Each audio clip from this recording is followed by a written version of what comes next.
Now all of you see exercise. Let's work out 19. Question number 1. Okay, it says that Seema has written a number. If 2 is added to twice the number, it becomes 5 less than thrice the number. Let's write the number that Seema has written. Now what this question means, let's understand. That means what? There is a certain number which Seema has written. So suppose or let the number be x. Okay, so the number which is written by Seema, let it be x. Okay, now according to the question, Seema has written a number.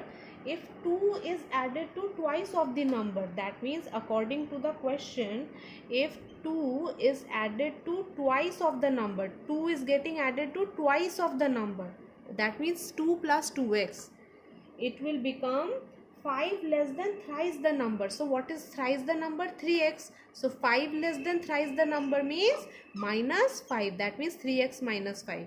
So as per the question, I am again saying 2 is added to twice of the number. That means twice of x. That means 2 plus 2x and 5. And it becomes 5 less than. That means 5 less than thrice the number. Okay. So the question is asking me, let's write the number that Seema has written. That means we have to solve this equation for the value of x.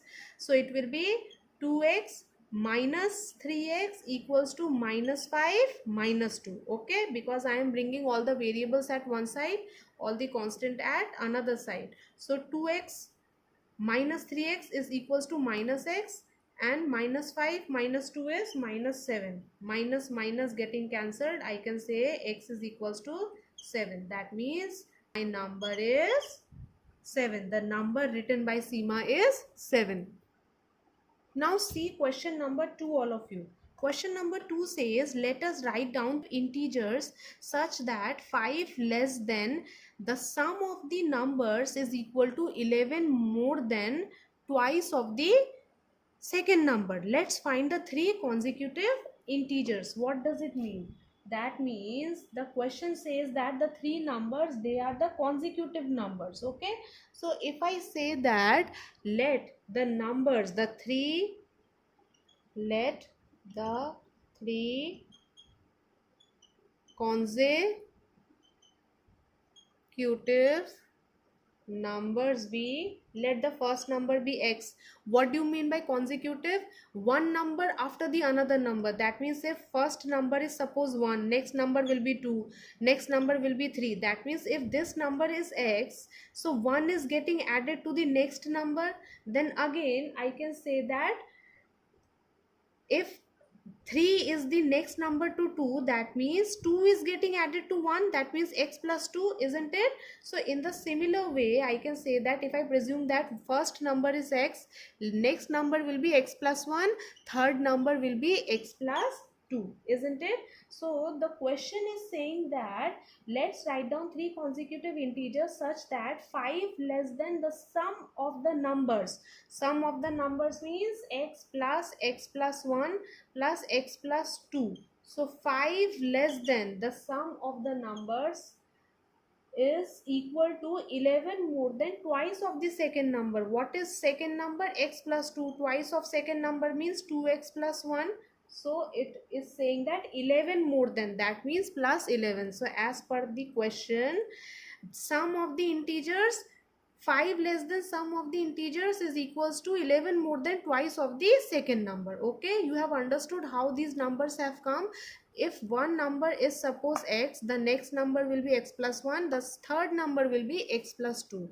Why x plus 2? Because suppose if this is 1, this is 2, this is 3. So if I am adding 2 to 1, then only it is becoming 3, isn't it? 1, 2 and 3. That means with respect to the first number, 1 is getting added, 2 is getting added, then next number will be x plus 3 and so on. Clear? So let's find the value of the x, because after we will find the value of the x, then we will be able to find out the numbers. So x plus 1 plus x plus 2 will be equal to 3x plus 3, isn't it? Because x plus x, 3x, 2 plus 1 will be 3, minus 5 is equals to 2x plus 2 plus 11, isn't it? Or I can say that it will be equal to 3x minus 2x, this 2 I'm shifting there, okay, will be equal to 2 plus 11 and minus this will be minus 2, so it will be plus 2. Or I can say that x is equals to 3x minus 2 is x is equals to 11 plus 2 is equals to 15. That means the first number is 15. Okay, first number is equals to 15, second number is equals to, okay, the first number is x which is equals to 15, second number is x plus 1 which is equals to 16, and the third number is equals to how much, x plus 2 which is equals to, that means 15 plus 2 70. So 15, 16, 17, this is my required answer. Now see all of you question number 3. What question number 3 says? Question number 3 says, let's find a number such that 1/4 of the number is 1 less than 1/3 of the number.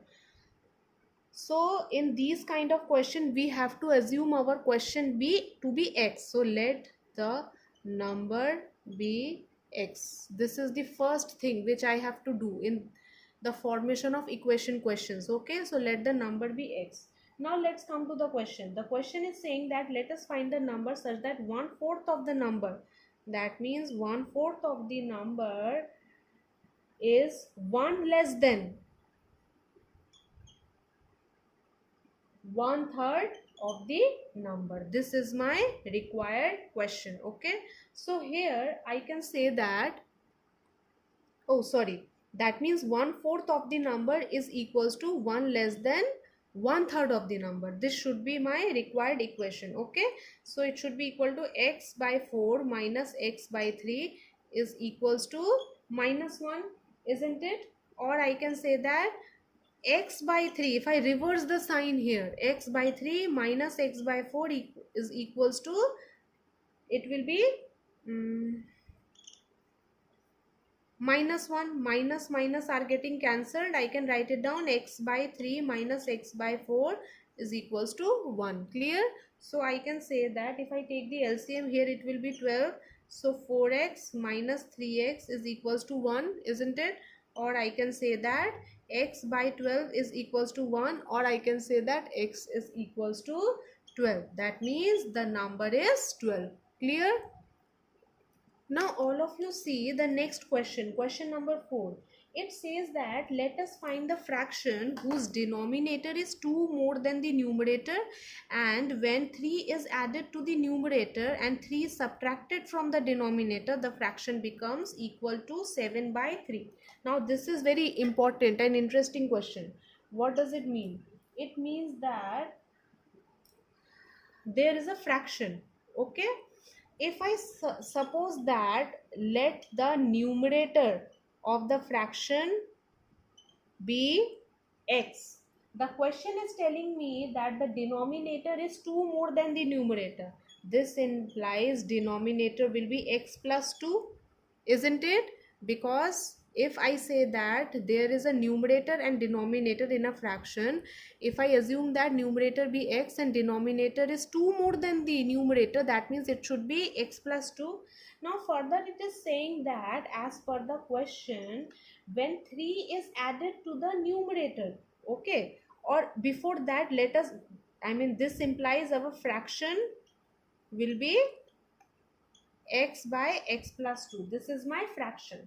Now let's come to the question again. As per my question, it is saying that if 3 is added to the numerator, that means 3 is added to the numerator and 3 is subtracted from the denominator. Okay, so my denominator is x by 2, so 3 subtracted from the denominator, my fraction becomes how much? It will be equal to 7 by 3.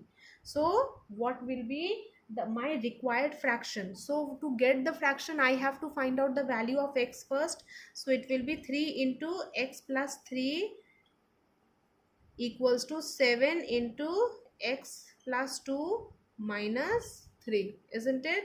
Or I can say that it will be equals to 3x plus 9 equals to 7 into x plus, okay, 2 minus 3 will be minus 1. Okay, so let's solve here only. Or I can say 3x plus 9 is equals to 7x minus 7, isn't it? Or if I bring all the x's at one place, 3x minus 7x equals to minus 7 minus 9. So how much it will be? It will be equal to 3x minus 7x is equals to minus 4x. Okay, minus 4x is equals to minus 7 minus 9 is equals to minus 16. Minus minus getting cancelled, I can say that x is equals to 16 by 4, or x is equals to 4. So when x is equals to 4, my fraction was how much? My fraction was which I found, which I had found, when I find out, it was x by x plus 2. So fraction will be 4 by 4 plus 2, which is equals to 4 by 6. Or I can say this is my required answer. Okay. Now here children, I am leaving this 4 by 6 as it is, because the answer is as per my 4 by 6 only. But even if you simplify it, like it will be 2 by 3, then also it will not be incorrect. Okay, so just keep it in mind, your answer should be correct whether you are simplifying it or not. Okay, thank you dear children.